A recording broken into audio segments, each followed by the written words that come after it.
Imagine you build a level with many enemies. Suddenly, you realize that they are too small. If you don't use prefabs, you have to resize them one by one many times.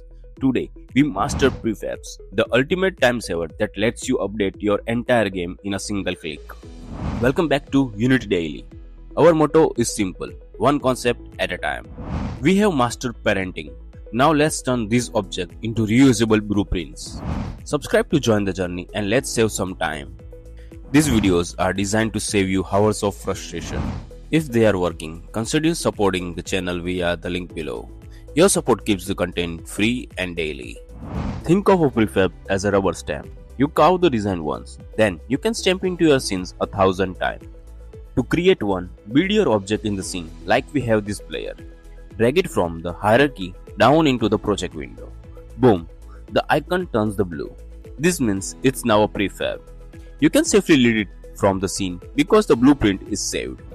Now for the magic, nested prefab. You can put a prefab inside another prefab. Let's say I make a sword and turn into a prefab. I can open my player prefab and drag the sword inside.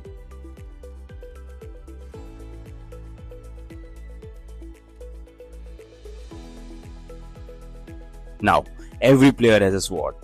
The benefit of this, if I later decide to make a sword prefab, longer, sharper, every single player in the game automatically gets the upgraded sword.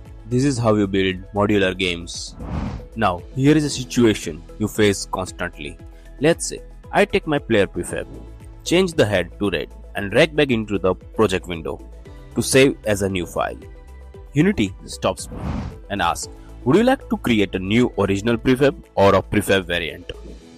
So, here is the difference. The original prefab. This creates a totally new separate blueprint. It has no connection to the first player. Prefab variant. This creates a child blueprint. It keeps the red head. But if you change the shape of the original player later, this variant will update to the match. Here is a rule of thumb. Use variant if the game object shares the same body model. If I open my original player prefab and make him taller, look what happens. My variant, the one with the red hat, also becomes taller automatically. This is why variants are powerful.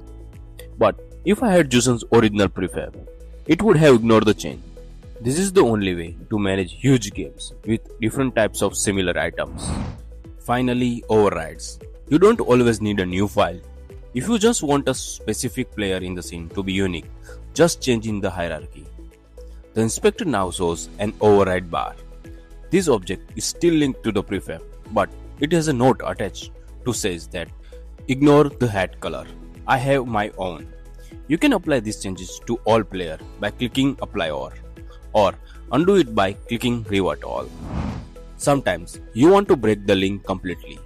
If you want an object to stop being a prefab, right-clicking the hierarchy, go to Prefab and select Unpack completely. The text turns back to the black. It's now just a regular game object again, with no connection to the blueprint. That's day 8. You know how to clone objects, nest them and use variant. Tomorrow for day 9, we tackle the scary part of coding, the console and the reading errors. I will show you how to read those red text warnings so they don't scare you anymore. Hit like, subscribe and check Buy Me Coffee link. I will see you tomorrow.